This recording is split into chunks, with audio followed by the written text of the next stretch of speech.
chest. I had seen the last 2 cows we found in the far pasture. Their legs bent in directions they should not, their ribs cracked inward. There were no tracks around them, no drag marks, only crushed grass directly beneath. Our ranch sat in a wide valley of dry grass and scattered rock with a line of low hills to the north and jagged bluffs to the east. Anyone who wanted to move cattle through that country had to know every wash, every dry creek, every bit of shade a man could reach on a long ride. I was 17 that summer.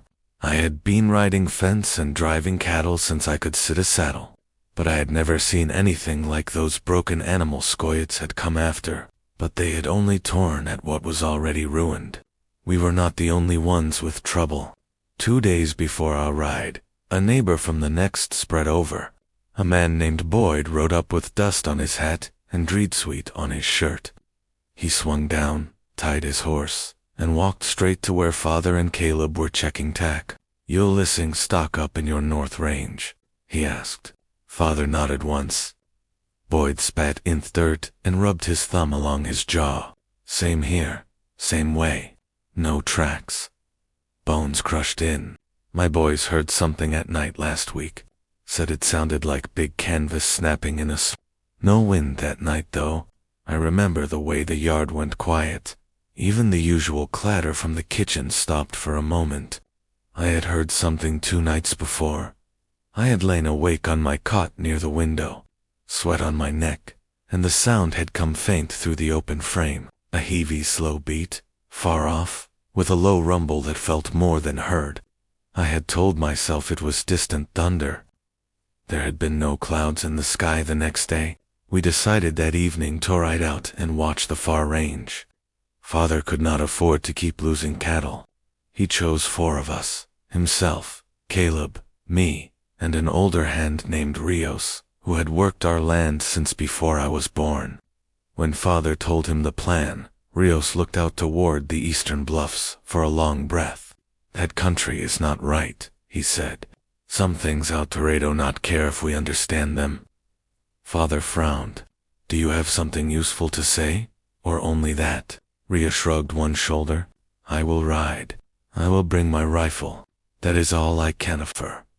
We set out before dawn the next day. The stars still burned overhead when we tightened cinches and checked cantons. The lantern on the porch cast a small circle of light on the packed earth. Beyond it, the night had a flat, empty look. Crickets chirped near the well. Our breath showed in faint, thin clouds in the cooler air.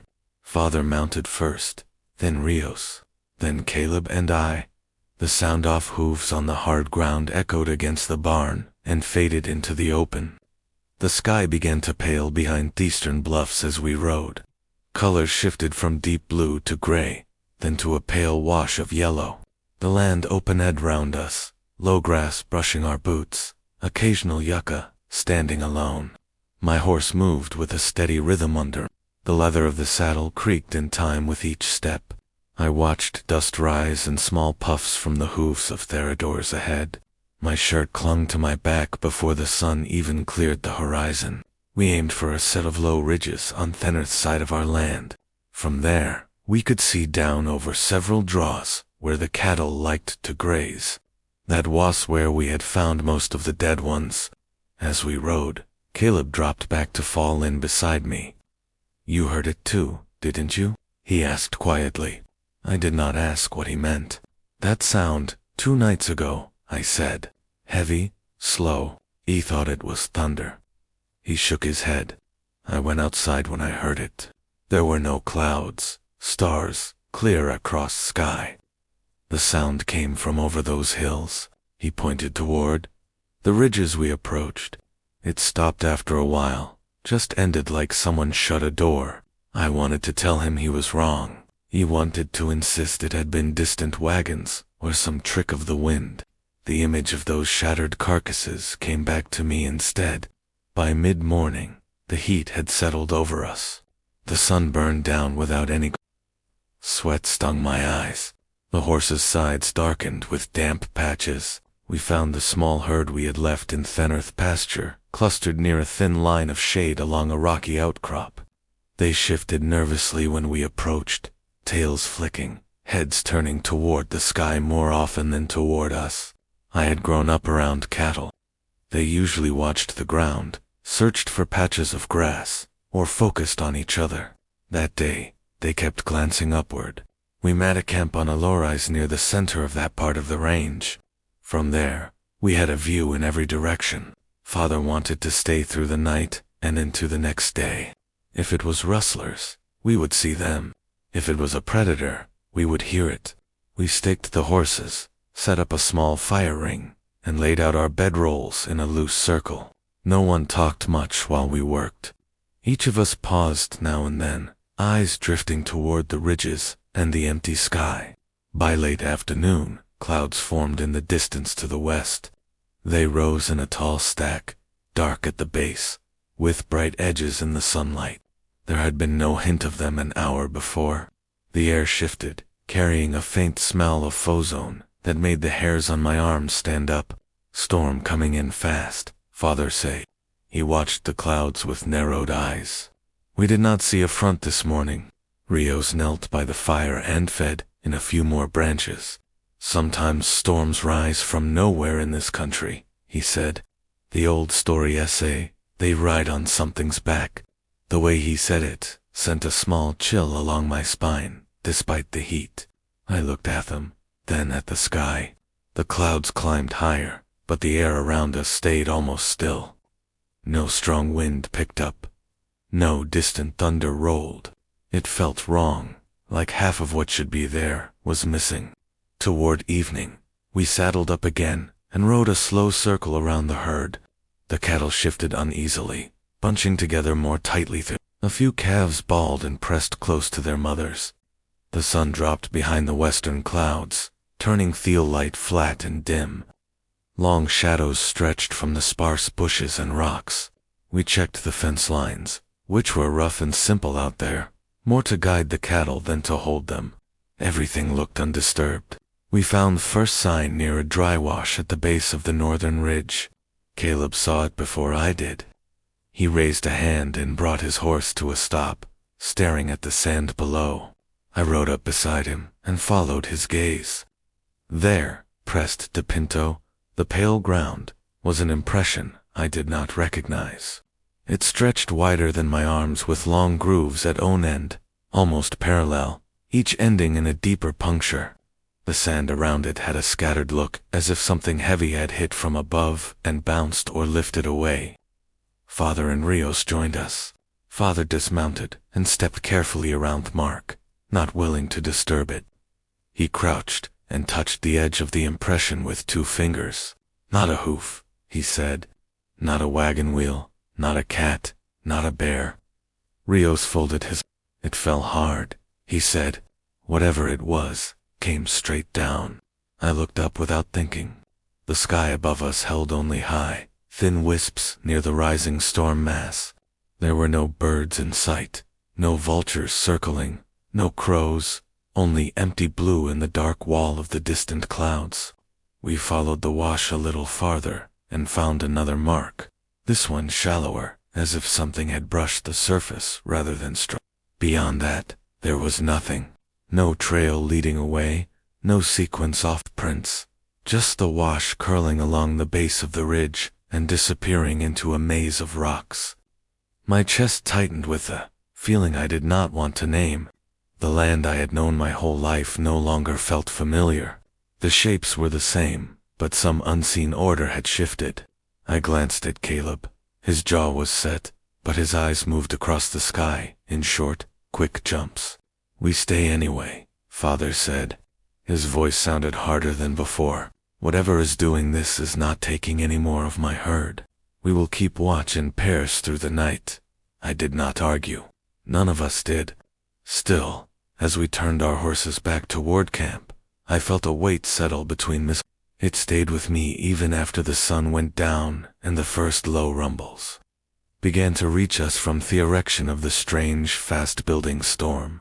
We ate a quick meal before full dark. Jerky and beans warmed over Asmal fire. The storm to the west had grown into a wide wall, forked flashiest lit, the distant horizon in short bursts.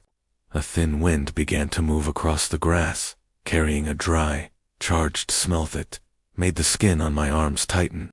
Our horses shifted and tossed their heads more than usual, even though we had given them water and checked their tack. Father laid out the watch. He and I would take the first half of the night. Then Caleb and Rios would relieve us. The herd had drawn closer together near Earthrise where we camped, their bodies forming a dense patch of darkness against the pale ground. Now and then, a low, uneasy moo reached us. There was no other sound except the crackle of the fire, and the far-off mutter of thunder that did not seem to grow any nearer. When the last of the light disappeared, the sky turned very black between the scattered stars and the moving storm edge. We put out most of the fire to keep our night vision and sat a short distance apart, rifles across our knees. My eyes roamed between the herd, the ridges, and the strip of sky above. My ears strained for anything beyond the insects and the faint movements of cattle. For a long time, nothing changed. After an hour or so, my thoughts drifted back over the day. The imprint in the wash stayed in my mind. It tried to fit it into something I already knew. Wings did not leave marks like that. Hooves did not fall that wide. He thought of Boyd's boys talking about a sound with no wind to carry it. My chest felt tight again.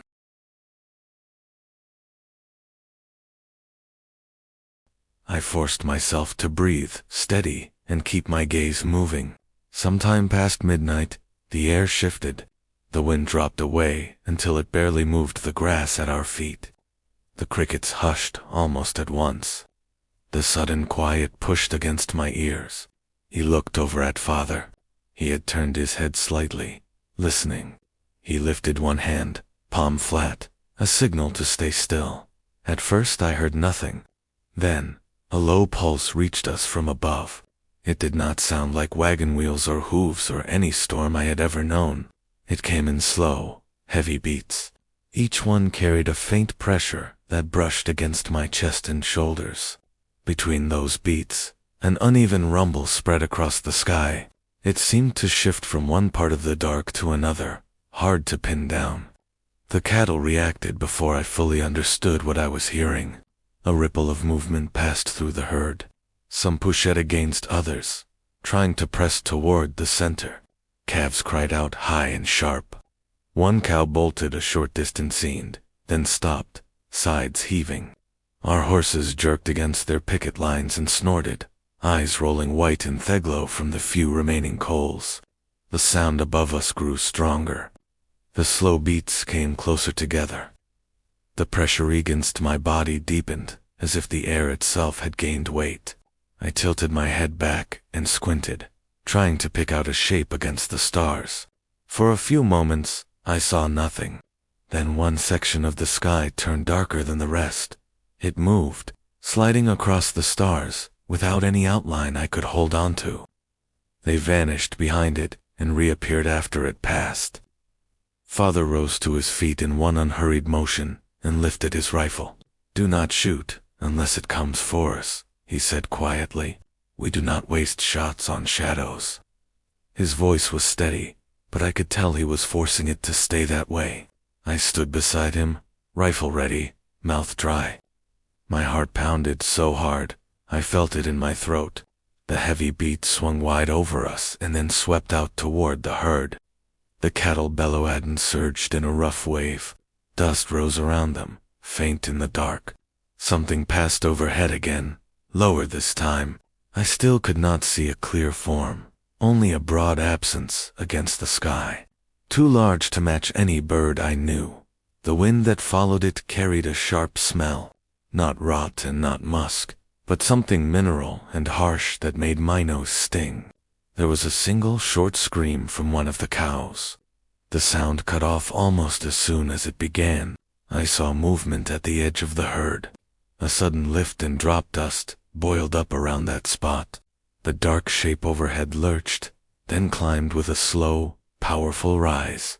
For a moment, a lightning flared far off behind the storm. I saw more than before. A vast wing spread across the sky, feathers edged in a pale outline from the distant flash. The span of it dwarfed any eagle eye had ever seen. The tips of the feathers looked ragged, worn, and yet each stroke through the air carried enormous force.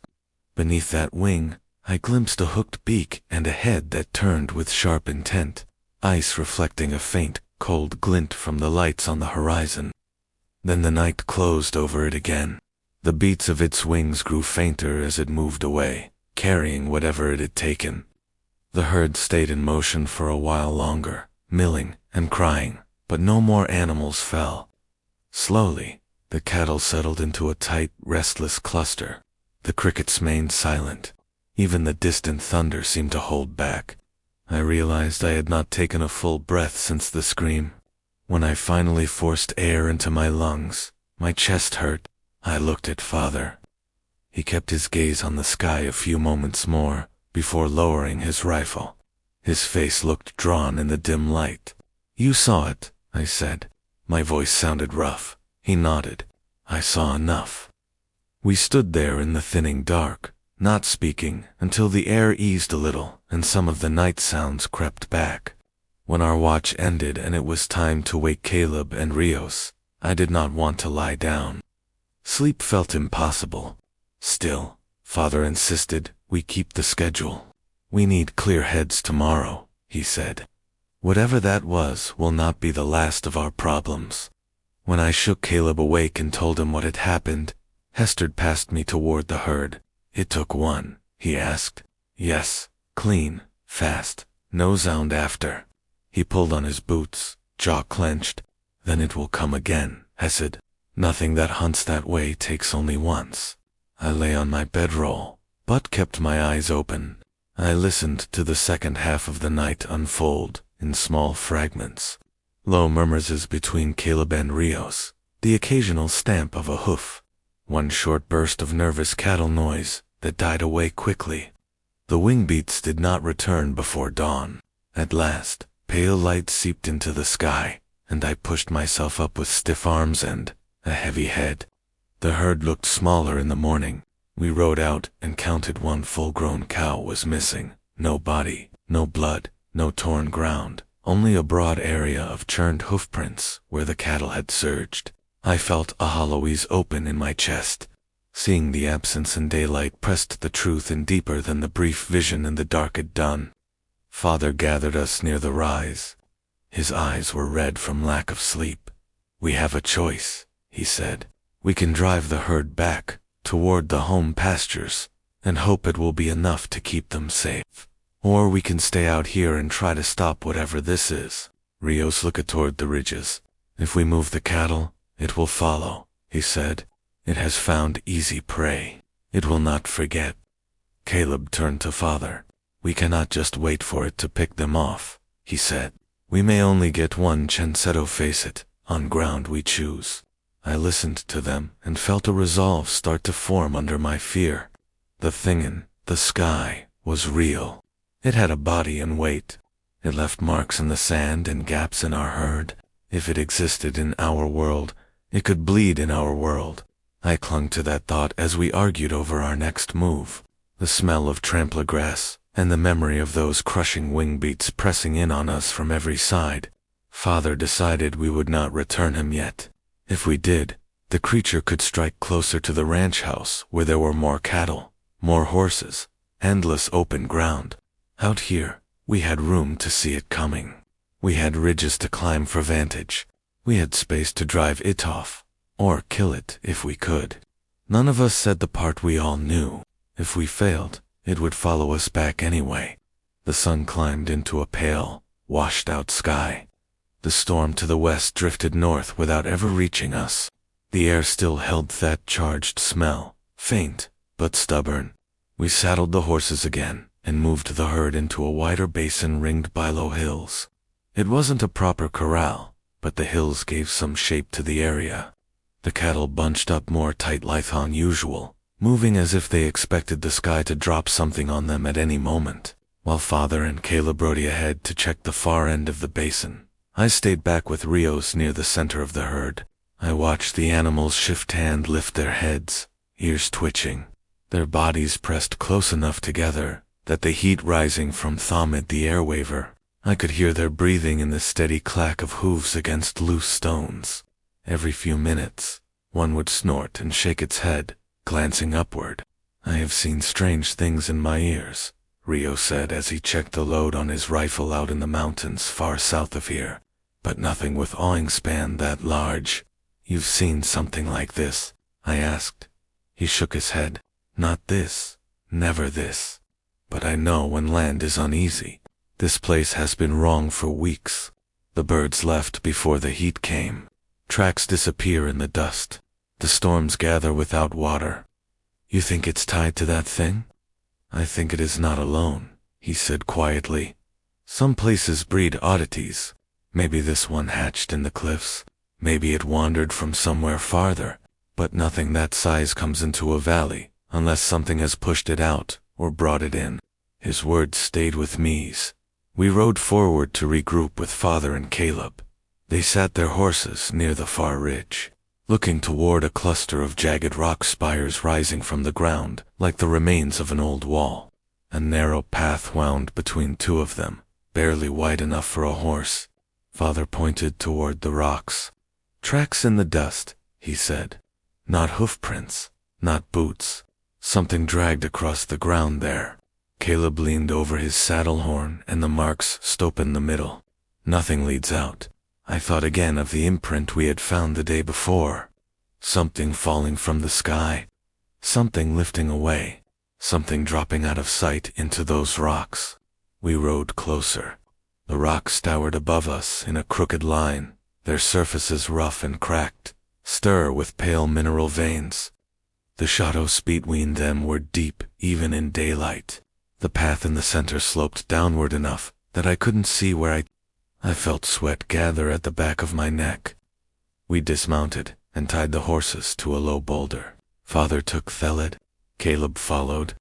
I went behind him and Rios kept watch over our backs. As we moved into the narrow pass, the silence felt heavier. Even the cattle noise faded behind us until it was nothing but a faint hum. The ground inside the pass slanted toward a small flat area between the spires. In the dust there, I saw fresh disturbances, a wide drag mark, deep furrows where something heavy had been pulled or dropped, and a patch where Theoth had compressed in a shape too broad to make sense. I knelt and brushed a layer of dust aside with the back of me hand. Underneath, the dirt had hardened as if packed by tremendous weight. Caleb crouched beside me, hadn't speak at first. His eyes scanned the ground, then the rocks towering above us.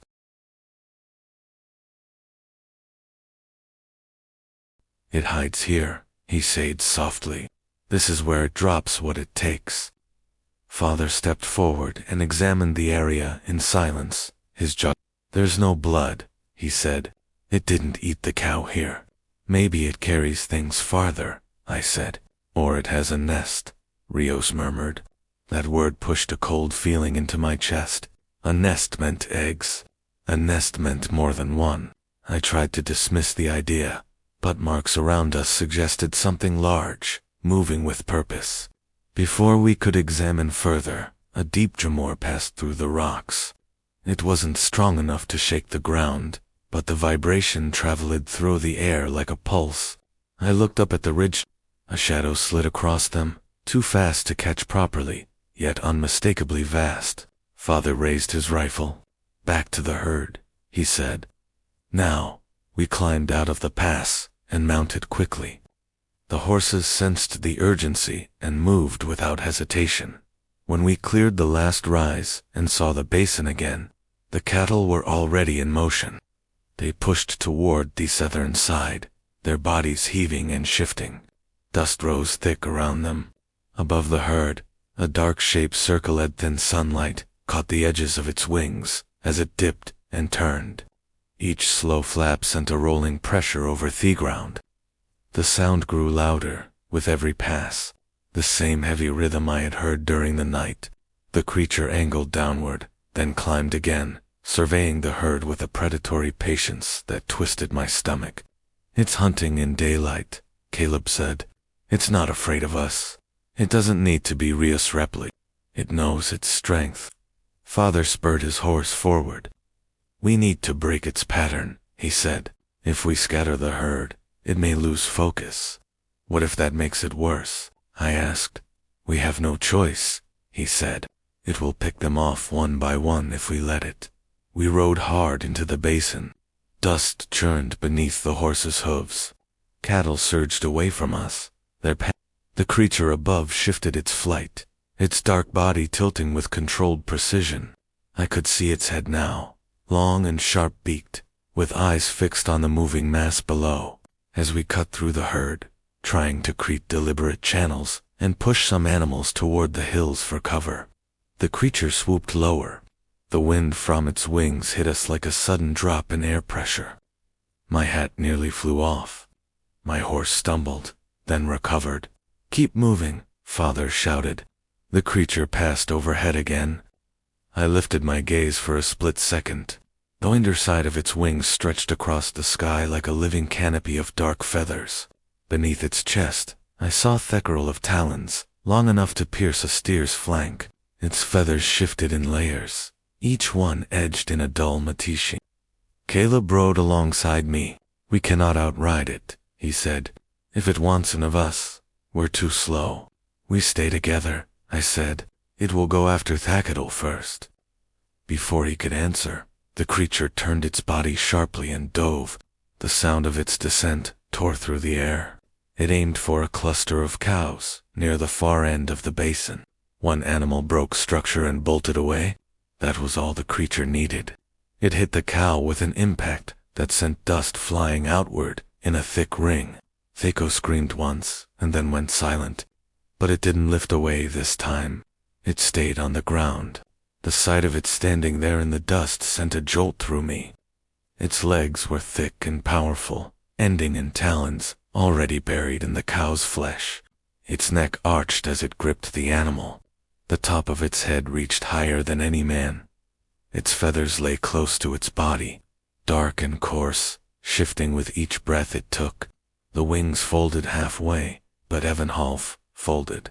They cast a wide shadow across the basin floor. Father pulled his horse to a stop. This is our chance, he said, while it's grounded. Caleb looked at me, eyes wide, but nodded. I swallowed hard. The creature bent over the cow, tearing at the hide with that curved beak. It didn't seem concerned with us. That changed when Father fired the first shot. The crack of the rifle echoed off the ridges.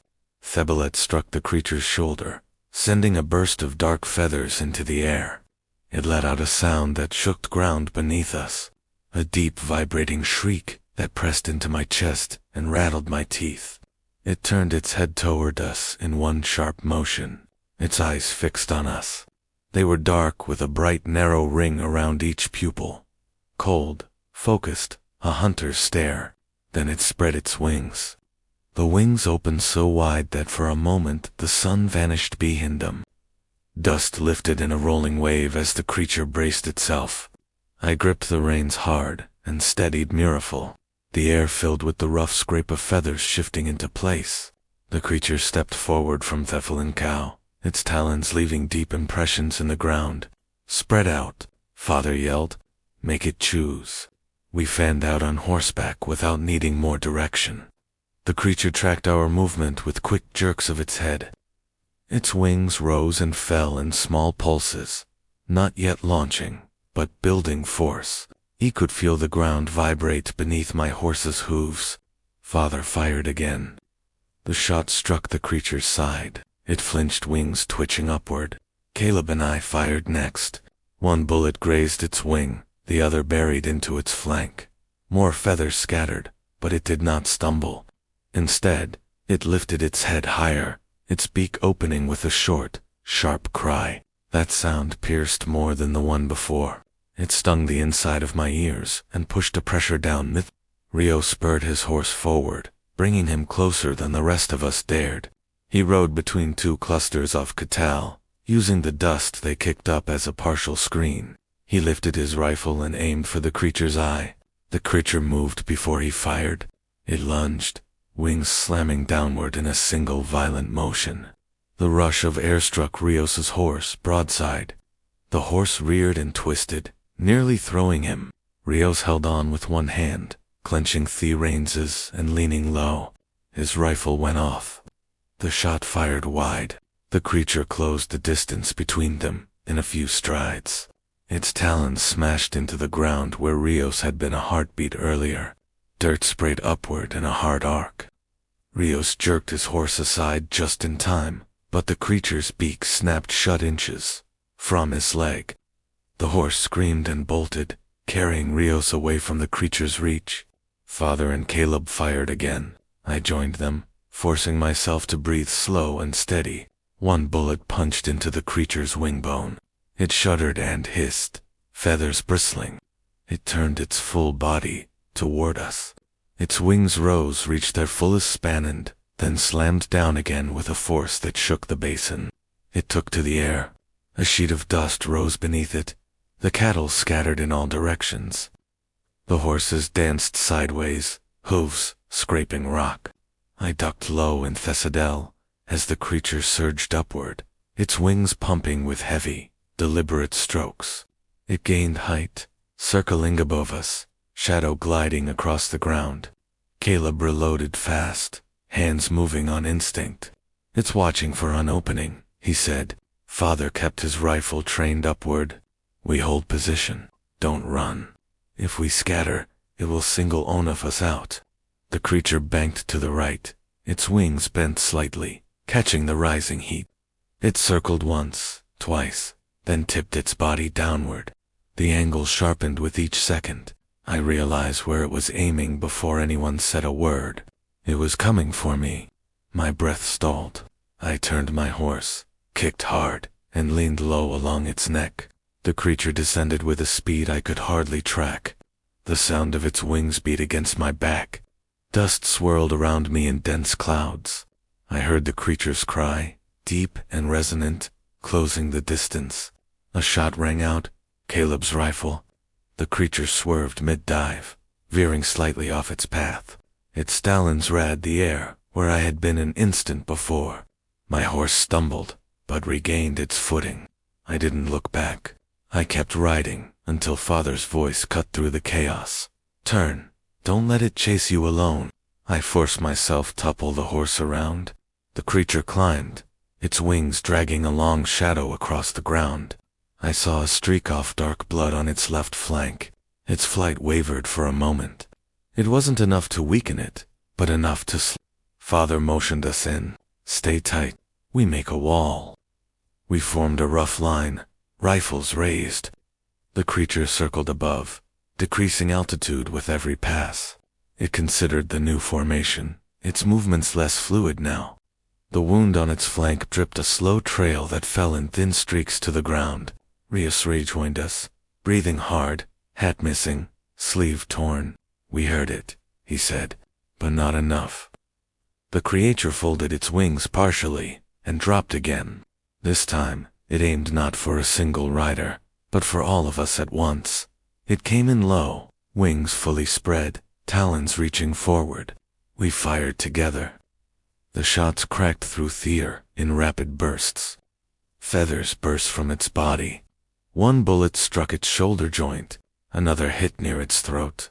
A third buried deep into its lower chest. The creature lost momentum. Its wings faltered.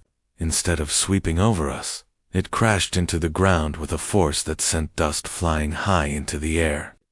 The tremor knocked my horse sideways. He hit the ground hard. The breath knocked out of me. I rolled, ears ringing, vision blurred by dust. Through the haze, I saw the creature pushing itself upright. Its wings beat weakly, kicking up loose dirt.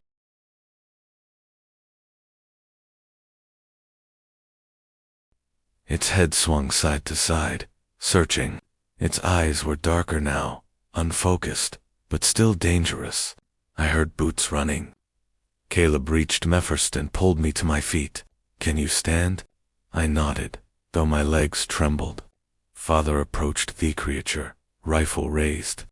Rios moved with him, staying on the opposite side to flank it.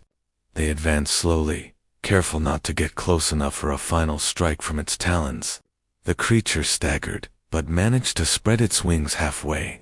It let out another guttural cry, weaker than before, but full of fury. Caleb pulled his second rifle from his saddle and handed it to me. "If it charges, aim for the head," he said. "Nothing else will stop it." I steadied myself, fingers tight on the grip. The creature shifted, dragging one wing across the ground, its chest heaved with strained breaths. Blood trickled from multiple wounds, staining the dust dark. Father stopped 10 paces from it. He lowered the barrel slightly, studying its movements. "It's weakening," he said. "One more push." The creature raised its head and locked eyes with him. The intensity in its gaze tightened something in my chest. There was no fear in its expression, only defiance. It lunged, not into the air, but forward. It moved faster than I expected. Father fired. The bullet struck its neck.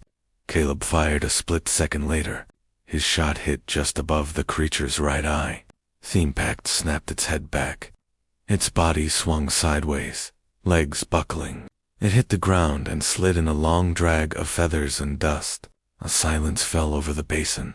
Even the cattle seemed to wait. The creature tried to rise again. Its wings flexed, its talons curled. It lifted its head a few inches, but couldn't keep it up. Its breath rattled and thinned, its eyes unfocused completely.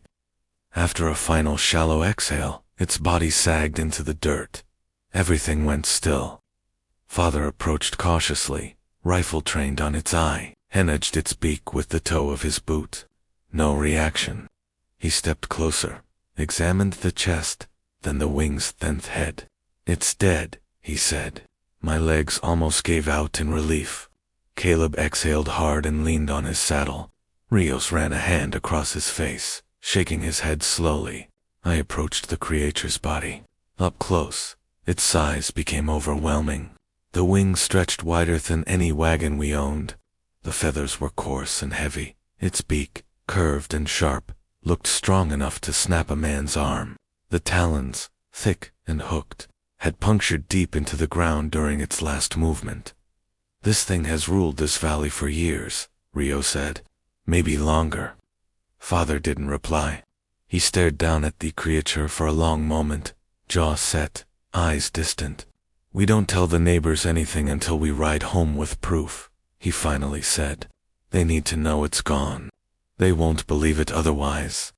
Caleb rested his rifle against his shoulder. "We haul it back." Father shook his head. "We can't drag something this size without breaking it to pieces. We take feathers, talons, enough to show what we saw." Rios nodded. "That will be enough for them. Enough for anyone." I stood beside the creature, my breath still uneven, dust thick on my clothes. The memory of its flight, its screes, the force of its wings, all of it pressed through me in heavy waves. I felt the weight of the morning sedalento, my bones. But beneath that weight was something else, a slow, steady calm. We faced what hunted us. We survived, and now, standing in the quiet basin with the fallen creature before us, I knew the story of that day would follow me for the rest of my life. Father told us to fetch knives from the saddlebags. We approached the creature with care, even though its body lay still. Nothing that size died quietly, and none of us were ready to trust that its strength had fully left it. But as we stepped close, the air around it held no movement. The ground beneath itches no longer rose and fell. The finality of its stillness sank in slowly. Up close, its feathers were heavier than I expected. They lay in layered rows, thick and dense, almost more like plates than plumage. Calby pressed his palm against one. "This is tougher than leather," he said. "You'd need a sharp blade just to cut through the edge." Father pulled one long feather free near the wing joint. It came loose with a faint crack. "We take a few from each wing," he said, "and to talons. That's enough to prove it." The talons were curved, heavy, and cold. When I ran my thumb along one, I felt the subtle ridges near the point. I imagined those ridges gripping a cowshide or a man's shoulder. The thought made my ribs tighten. I cut two free, with slow, deliberate motions. They thudded onto the ground. When they dropped, as solid as iron, while we worked. Rio circled the creature, studying the throat, the wound on its flank, the span of its wings. He paused near the head and crouched. He touched at feathers along the creature's neck, then the hard curve of the beak. His brow creased. "What is it?" Rios didn't answer right away. He brushed dust off the beak, exposing faint grooves etched across its surface. "These aren't from cattle," he said. "These are old marks, deep. Something fought this thing years before today." Caleb walked closer. "Another of its kind, maybe," Rio said. "Or whatever left these marks wasn't small." The idea of more creatures like it, or something stronger, hung in the air. I tried not to let it settle. We had enough fear to wrestle without imagining new ones. Once we gathered what we needed, Father stepped back. "We leave the rest. Nature will take it. Nothing will challenge it now, that interstate." Caleb looked toward the ridgeline. "What if it wasn't alone?" Father's word, without hesitation. "If there were more, they wouldn't have let us take this one. Predators protect their... This one was hunting alone and guarding its kills alone." It wasn't reassurance. Not entirely, but it was enough to make us move. We mounted up. My horse trembled at first, ears pinned, but once I settled in the saddle and whispered to it, the animal calmed enough to move. The cattle had regrouped far across the basin. Their bodies formed a tight cluster, their calls low and anxious. We guided them home with slow movements, using our presence more than our voices. None of us wanted to shout or make noise that carried across land. The ride back was long and quiet. The sun climbed higher, dragging heat across our backs. Dust rose from the cattle's hooves in soft waves. The edges of the basin and the ridges behind us took on a strange stillness. Like Thieland had been holding its breath all morning. Caleb rode at my side for a while. His shirt was torn, and there was dried blood along his sleeve. Not his, but from some close brush during the chaos. He kept his eyes ahead. "Jot, you all right?" I asked. He nodded once. "I still feel it," he said. "The force of it, the size. I didn't think anything on land could be that strong." "I didn't either." He glanced at me. "When it went for you, I thought it had you." "I did too," I admitted. His eyes narrowed a little, not in anger, but in thought. "We won't forget this," he said. "No matter what the neighbors say, no matter if no one believes us, they'll believe when they see what we brought." "That's not what I mean," he said. "We saw how small we are out here. I don't think I'll walk the range the same way again." I didn't answer. There wasn't anything to add. By the time we reached the lower pastures, the heat pressed so heavy that the air shimmered. The cattle moved slower, tongues out, sides heaving. We guided them toward shade and water, making sure none collapsed. Even the ranch buildings in the distance looked different, closer, safer, yet somehow smaller against what we had faced. Boyd was waiting at the fence line. He must have seen us from the ridge near his property. He approached with long, quick steps, dust rising around his boots, his face pinched with worry. "You drove them back early, Hesed. I thought you were staying out there 2 nights. Father swung down from his horse. He untied the bundle from his saddle. 2 long feathers and 2 talons wrapped in cloth. He unrolled the cloth at Boyd's feet. Boyd bent over. His hand hovered, then touched one of the talons. His fingers trembled. He didn't look up for several seconds. When he did, his face had drained of color. "Where did you get these?" he whispered. Father's voice stayed level. "Out on the North Range." "You killed it," Father nodded. Boyd stared at the feather again. "My boys heard it last week. I told them it was thunder. God help me." He stepped back as if the objects on the ground carried heat. "Others need to see this," he said. "They won't believe it without proof." "We'll show them," Father said. "But one thing at a time. We need to see to the herd." We brought the cattle into the pastures, while Boyd rode off to gather the nearest families. The ranch hands came out from the barn, drawn by the commotion. They watched us unload the gear, their eyes tracking the wrapped bundle like it held something alive. Mother stepped onto the porch, wiping her hands on her apron. The moment she saw our faces, her expression shifted. "What happened?" she asked. Father didn't answer right away. He placed the bundle gently on the porch rail, unwrapped it, and showed her the feathers and talons. Her breath caught in her throat. She reached out, touched the edge of one feather, then pulled her hand back, as if the thing might still move. "Was it near the house?" she asked, voice strained. "No, but it could have come this way, sooner or later." She looked at me, then Caleb, then Father again, relief mixed with fear in her eyes. "You're all right. We're here," Father said.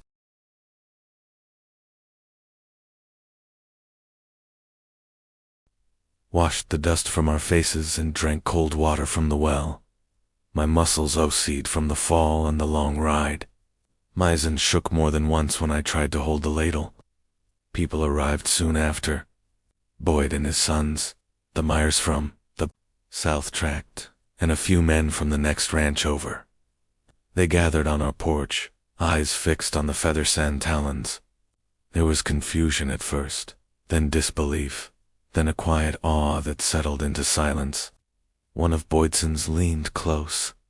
"Is it bigger than these make it look?" Father nodded. "Much bigger." Another man swallowed hard. "Was it alone?" "We didn't see another," Father said. The questions haunted. How did it die? Were we sure it wouldn't return? How long had it hunted the valley? Father answered Waith could. We stayed near him, listening, adding details when asked. By sunset, the crowd thinned. People rode home with the weight of the truth on their faces. Some looked shaken. Some looked grateful. All looked changed. After the last rider left, the yard grew quiet again. The sun dipped behind the hills. A pale glow stretched across the sky. I leaned against the porch rail, staring out at the darkening fields. Caleb joined me. He nudged my shoulder lightly. "Feels like the land knows," he said, "like it's calmer now." I listened. The air held no strange pressure, no distant rumble, no heavy beats rolling across the valley. "It does," I said. Father stepped out onto the porch, arms folded. He looked toward the north range. His eyes softened a little, though the hard lines of the day still marked his face. "It's over," he said. I wanted to believe that, and in many ways I did. But a quiet thought lingered at the edge of my mind. Hartoiner. If one creature like that could live in our valley for years without any of us knowing, then what else waited out there in the open stretches of land we had always assumed belonged to us? Still, the night settled, peaceful and clear. The sky stretched, wide and calm above the ranch. No wing beats crossed it. That creature was gone. The valley was quiet. I had been thinking about those last 2 cows we'd found up in the far pasture. Their legs were twisted in ways no animal could have survived, ribs caved inward as if something had crushed them from above. There were no prints around the bodies, no drag marks, only the grass flattened directly beneath them. Our ranch lay in a wide valley of dry grass and scattered stone, low hills marking the north side and rough bluffs rising sharp to the east. Anyone trying to move cattle across that land needed to know every gully, every dry creek, every scrap of shade or rider. Could reach on a long day. I was 17 that summer. I had been riding the range since I could stay in the saddle, but I had never seen animals broken like that. Coyotes had come afterward and torn at what was already dead, but they hadn't caused the damage. We weren't the only ones losing stock. 2 days before we rode out, our neighbor Boyd came in from the next ranch over. Dust clung to his hat, and his shirt was stiff with dried sweat. He tied off his horse, walked straight to where Father and Caleb were checking tack, and said, "You." "Missing cattle up on the north side." Father nodded once. Boyd spat, wiped his thumb along his jawline, and said, "Same here." "Same way. No tracks. Bones crushed inward. My boys heard something the other night. They said it sounded like canvas ripping in a storm, a big sheet snapping in the wind. But there wasn't a breath of wind. I remembered that night, too. I'd lain on my cot by the window, sweat on my neck. I'd heard something faint, a heavy, slow thump, followed by a low rumble you felt more than heard. I had convinced myself it was distant thunder, though the next day the sky had been cloudless. That evening we agreed to ride out and watch the far range. Father couldn't afford to lose more cattle. He chose 4 of us: himself, Caleb, me, and Rio's an older hand who had worked our land longer than I'd been alive. When Father told him the plan, Rio stared toward the eastern bluffs for a long breath. "That country isn't right," he murmured. "There are things out there that don't care whether we understand them." Father frowned. "Anything?" "Useful to add," Rios just said. "I'll ride. I'll bring my rifle. That's what I can give." We left before dawn. The stars still burned overhead as we tightened cinches and checked canteens. The porch lantern threw a small circle of yellow light on the packed dirt. Beyond it, the night looked hollow and empty. Crickets chirped by the well. Our breath drifted faint in the cool air. Father mounted first, then Rios, then Caleb and I. The hoofbeats echoed off the barn, then faded into the open land. The sky lightened as we rode blue to gray to a pale wash of gold. The grass brushed our boots, scattered yuccas stood like lone sentries, and the saddles creaked in rhythm with the horses. Dust puffed under the hooves of the riders ahead. Even before the sun broke the horizon, sweat gathered down my spine. We headed for the low ridges on the north range. From there we could watch the grazing draws, the same place where we'd found the dead cattle. Caleb fell back beside me. "You heard it too, didn't you?" he asked quietly. I didn't have to ask what he meant. "That sound," I said. "Heavy, slow. Thought it was thunder." He shook his head. I went outside that night. No clouds at all. Stars clear as anything. The sound came from those hills. He pointed toward the rising ridges. It stopped, like someone closed a door. I wanted to tell him he was mistaken. Wanted to say it was wagons far away or some trick of the night wind. But the picture of those smashed animals rose in my mind and wouldn't leave. By midday the heat sat thick over us. The cattle we'd left in the north pasture clustered along a narrow strip of shade by a rocky outcrop. They acted wrong, heads lifting toward the sky again and again, ears twitching, tails snapping nervously. Cattle usually look at the ground or at each other. That day they watched the air. We made camp on a low rise, with a view on all sides. Father meant to stay through the night. If it was rustlers, we'd spot them. If it was a predator, we'd hear it. We staked the horses, built a small fire ring, and laid out bedrolls. No one spoke much. Every few minutes one of us would pause and glance toward the ridges or the sky. Late afternoon, clouds rose in the west, dark at the base, brilliant at the edges. They hadn't been there an hour before. The air shifted with a faint, metallic smell of ozone that raised the hairs on my arms. "Storm's building fast," Father said. "Didn't see any front this morning." Rios threw a few sticks on the fire. "Some storms rise from nothing out here. Old stories say something carries them on its back." Something in the way he said it made the hot air feel suddenly cold. We rode a slow circle near sundown. The Cattle bunched tighter than usual. Calves bawled softly. The light went flat as the sun dipped behind the clouds. Shadows stretched long. The fences were untouched. Everything looked normal until we reached the dry wash at the base of the northern ridge. Caleb spotted it first. A mark pressed deep into the sand, wider than my outstretched arms. Grooves carved along one end, each ending in a deeper puncture. The sand around it looked blasted outward, like something had slammed straight down and then lifted away. Father crouched beside it. No hoof, he said. Not a wheel. Not a mountain, cat, or bear. It fell, Rio said.